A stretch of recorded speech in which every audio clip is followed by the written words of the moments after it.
नमस्कार सांग मैंने सकाल सकाल वेलकम करुच्ची मोर आउ एक छोट ब्लॉग को। तो सांग मैंने सकाल सकाल मो रोसे को आसला बेलू को आम झील बसिकी निमिकी खाऊँ कहला काकी माँ मु निमिकी खाऊँ मुझे हाँ खा मत तो माँ देला निमिकी मुझे देखे मत भी तो माँ देती तो भाग मुझे खाईदेली।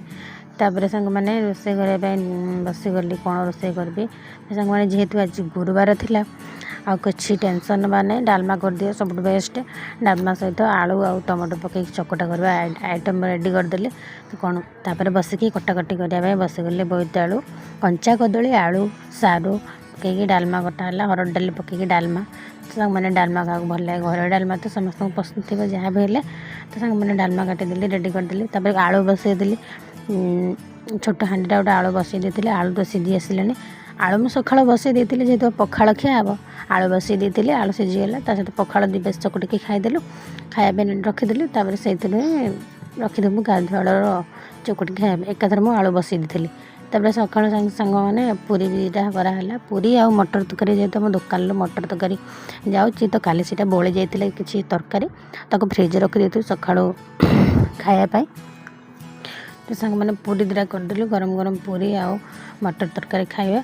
तो सांग मैंने आज जेहेतु गुरुवार थी रात के कौन करवा रुटी खाई सब बोर लगे से बिरी पकईदेलु आमर जे दुर्गा पूजा अच्छे घी पिठा होता चूना कुटा होता तो चूना रू कि बड़ी से चूना को पकईकी बिरी बाटिदेलु गोलैदेलु गोलैकी रखीदेलु तो से फुलीगला रातिर पिठा प्रस्तुत होगा रात खायापी प्रस्तुत होगा तो सांग मैंने डालमा काटी सारिक आसला बेलू जोर एपटे वर्षा जोर ढाला आसला मु चारिआड़े अनेला बेलू सुलसुल पवन दूसरी गछपत्र हलुची आ जोर वर्षाटा आरंभ हो जाए सकाल सकाल सांग मैंने वर्षाटा एमती लगिक रहा मुझे कहली आज कौन एमती सकाल सकाल वर्षा लगी रही तो एपटे आसला बेलू आम दीदी हेटे बादाम पैकिंग करते आ बादाम बड़ी जो बादाम बसिक बस खाऊँ तापर से